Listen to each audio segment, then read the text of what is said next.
Hi everyone, this is Roddy Portland again. Today I want to talk to you guys about knowing something and doing something, because there seems to be a gap, and the object is to kind of bring it together. Okay, so what causes us to know something and then not do it? You know, so he says, hey, you know better. Yeah, I know. So why'd you do that? Well, I don't know. Right? There's always an excuse. If you want to, people say, well, I want to lose weight.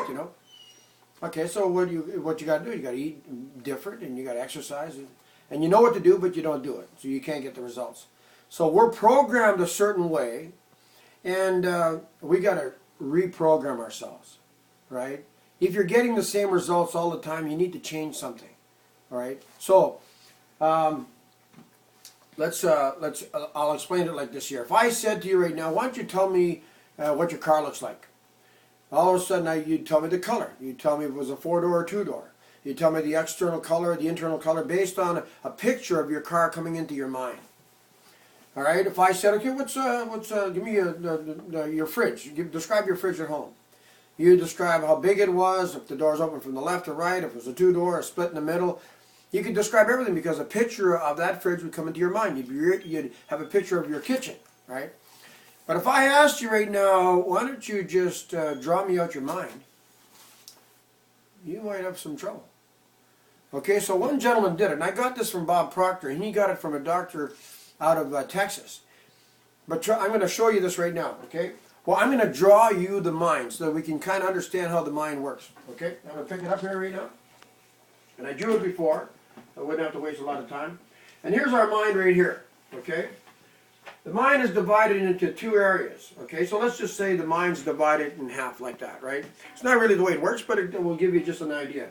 Just like the stick man. You have your conscious. Mind's divided into two areas, your conscious and your subconscious, okay? So the conscious is on top. It has 5 physical senses: taste, touch, hear, smells, and seeing. So it brings in all the information, all these ideas. So many thoughts are going through your head all day long. They're in and out, in and out, in and out all day long.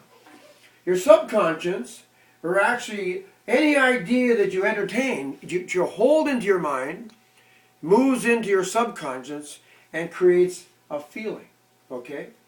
Now, the trick is your subconscious has all these programs, and they're called paradigms. They're like habits. Some are good habits and some are bad habits, but most of them are bad habits.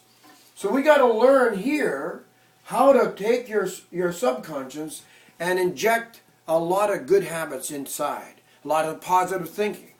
You wake up in the morning at a certain vibration. If you want to change your vibration to be at a higher level so God can work better in your life, then maybe write down 10 things you're grateful for.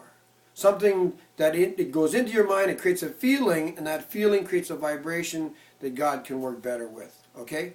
So that's our little lesson, okay? We're going to work, and we'll do more of this, because the mind is something very important to understand, right? But in our subconscious, we develop these paradigms, okay? And these are little habits like that. So our idea, you've got a habit here that's a problem, okay? These are problems. So you want your idea to become stronger, all right, than bad habits. A good idea. Lots of good ideas like that. So finally, your paradigm gets smaller and smaller and smaller until finally it disappears.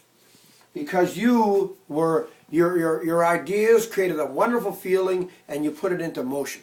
Okay, so let's realize that you have a conscience that brings in lots of ideas, lots of thoughts, and then that idea develops into a feeling, and that feeling either makes you go forward or it stops you. Okay, so you want that feeling to move you forward. Have a great day, guys. Thanks.